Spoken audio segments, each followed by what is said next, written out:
Greetings world, I am a Richard, and for today's video, I'm gonna do something a little different. I will talk to you a little bit about me.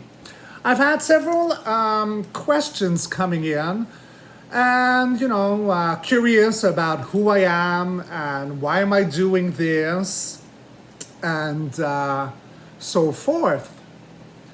I thought that this would be a great time, a great moment, as Spirit has shown to me, to just come and be naked for you with all of these questions. So without further ado, let me look at my questions. All right, so here's one that's a very good one, which was asked to me on YouTube. And although I did answer back in the comment, I would like to take the opportunity to have this in this video in front of you. So basically, this question came as, how did I start reading tarot and for how long have I been doing this? Well, I've been an intuitive ever since I was a child. I consider myself a light worker, although as a child I really did not know what I was. I know that I didn't like conformity. I was pretty much a black sheep. I did not follow anything related to the status quo, and I was the underdog to pretty much anything that was seen as popular. And this is usually the trademarks of what a light worker would be, right? They don't connect at an early age with their environment. And so I had a lot of visions, a lot of premonitions as a child. And well, then life comes in and the rebellious teenagers.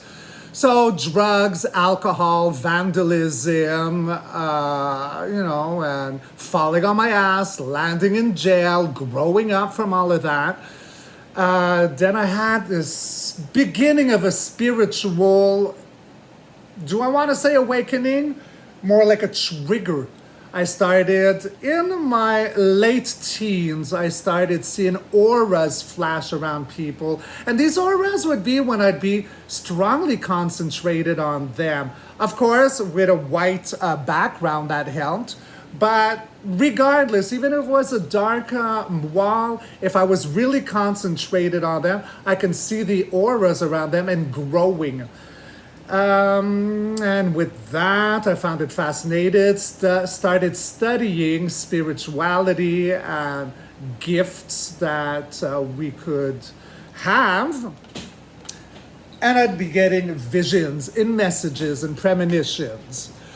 So life kept going on, and then I fell back into the party mode. So more drugs, more alcohol. I had a lot of fun, guys.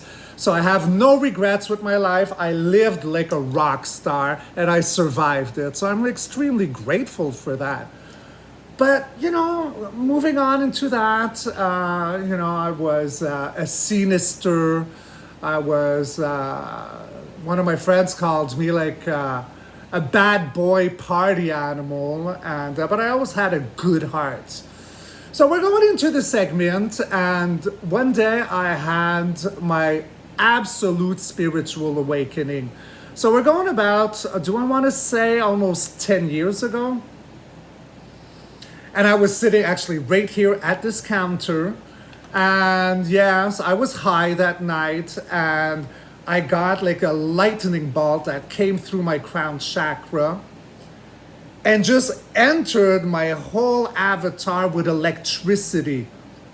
And I can feel everything like going like super sonar fast within me. And I got a wave of peace, of love, of understanding. And, needless to say, soon after that, I just quit and dropped everything that was in my now life moment. I had a gram of Coke and I flushed it down the toilet. I stopped drinking for many years, actually. And I dropped pretty much all of my social medias, and they were getting quite popular because before that moment, I was working very hard on my imagery. I started going to Los Angeles, making B movies, so horror movies of the B side of things, low budget. And I did some modeling and all that. So I just like suddenly knew I had an inner knowing that I had to drop everything and go within. I soon discovered that was called the dark night of the soul. That was a journey, guys. You know, it took me quite a few years to go onto this journey. But boy, did I learn a lot, you know. I went through all the steps, the layers, you know, like pain, and then I started falling into rabbit holes of researching. I was looking for God everywhere, so I was studying the Quran, all these Bibles, and I fell into the Mandela effect. I was studying the Bible with the Mandela effect, and kept just being amazed at everything I was discovering. So then came the politics, and then discovering, and that we've all been lied to, and blip, blap, bloop, and so on. But during this travel, as all of this heightened awareness that my whole life was but an illusion, and everything, I realized that everything I knew as a child against conformity in the status quo, I had a good reason, because now it was clear to me, because it was all a fucking lie, right? So it was very encouraging, you know. I'm not saying it was easy, because at the time I was pretty much the only person I knew of going through such a spiritual awakening. So I had the internet as my ally, as my friend, you know, to go deep dive in research. The beauty is that whenever we live something like this and rely to the internet as a first intercourse for research, you do become an expert at knowing how to research. You know, so of course, real quickly, fuck off mainstream anything.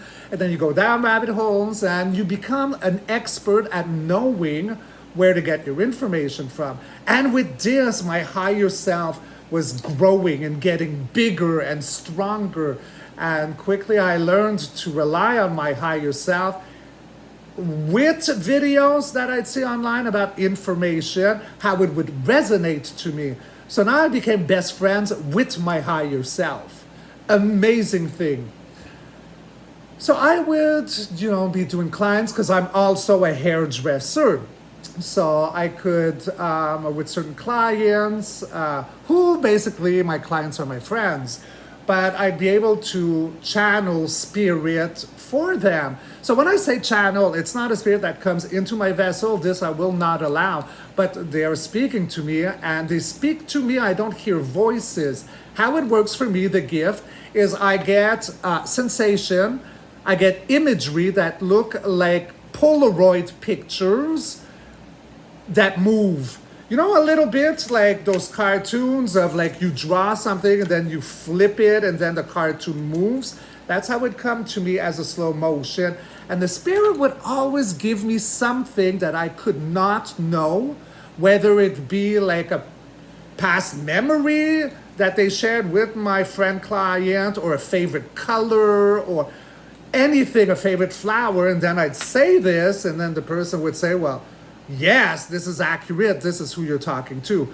So Spirit was always kind enough to help me out with these little gift snippets so that I wouldn't be perceived as crazy.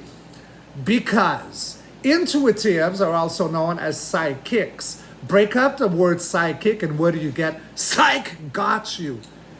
Not everyone that says they're a psychic is a psychic. And that has hurt a lot of us who are quite gifted. You know, well, does it really hurt our reputation? It just makes it perhaps more of a challenge for others to believe. But in the end, not everyone's made to believe. So I guess it really doesn't matter. The message when it comes from Spirit will touch who it's meant to touch. And that's why I see myself as a conduit. So yes, oh my God, I've strayed from the question. How long have I been doing readings for? Okay, well, I guess that's, the initiation, right? Like the opening of where I'm going to right now. So blip blap bloop, as time went on, I worked a lot with crystals and healing with crystals, and getting messages from spirit, my higher self, the universe, and I'd be able to heal this way with people in needs. And again, when especially, so I'm going to retract a little bit. So when spirit would come to me with a message for a specific individual, it was always, usually and mostly, when someone felt like they had unfinished business with a love that departed. So I was not there on the deathbed, I didn't say my goodbyes, and then the spirit would come to acknowledge that they are loved and they know how they feel and bring peace to their loved ones that are here with us. So that was mainly how that happened. But anyways, moving on. So when it came to tarot, right? I mean, I'm advancing, I'm growing, and I started falling onto YouTube videos of the specific tarot reader called Tarot by Janine. So Sending Ravens, for those of you who might know. And I really connected to Janine's energy. She is, like me, a Taurus, and I just felt very connected to her essence. So I started watching her videos and listening to her. Then I got my first tarot deck, like hers, and I'd listen to the questions she'd ask the universe. I'd pause the video, then I'd grab, and then I'd do the same question, do my spread, then unpause, and then I'd compare our readings. And although I read very differently than Janine, as she uses a lot like the cross method, I'm more freestyle. And there's no other reason why I do freestyle than this is how I connect to the cards. Every reader will connect differently to cards, as many cards might have they have general meanings, but to different readers could have also added different meanings. It's the way it's connected. Tarot is simply but an instrument for the intuitive.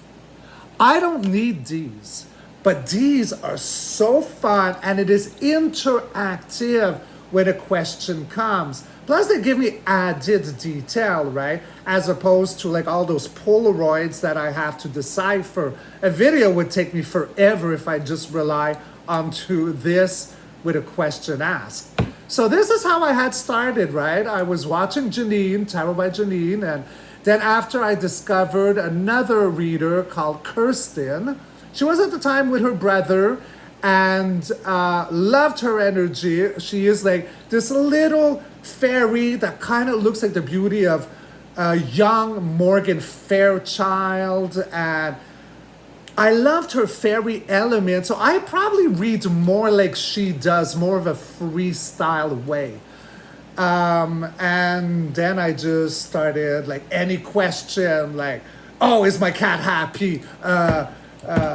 I don't know, like, are my friends gonna drink tonight? Like, stupid random question. And I'd play around with this and I'd get better and better and better to today. And am I amazing? I'm good. I will be amazing. But the thing is the more that you tap into your intuition and that you trust that the universe, your higher self is guiding you, the better that you have this connection, right? So that is pretty much how I started. I never took a course. I just watched tarot readers, and it just flew through me. I got the download. And this January that just passed, 2024, although I don't believe that, for some of you it's going to sound weird, I don't believe that New Year's Day is January 1st. I believe it's April Fool's, and that's why they call it April Fool's, because the joke was on us. I do believe there were more 13 months in a year, but this is nor here or there. I might save this for another video. Anyway, January 1st, I was in bed, and regardless of the new year of the day or of the year or not, Spirit says, okay, get out of bed, go make your first video. So I started then on, I don't know if I posted January 1st, but if not, it was the 2nd, with that little introduction. And then I've been doing it ever since. I try to make it once a week. Sometimes it's twice a week. And here I am today, right, in June. So, naked before you with the truth of my past and who I am and how my gift works. And so I believe I am past 15 minutes, 15, 14, 15. So I will leave it at that, guys, and I will come back with more questions. I love you all so very much, and I wish you a blissed, rock and roll, glorious kind of a day. Why? Because we rock. Ow! Have a good one. Cheers.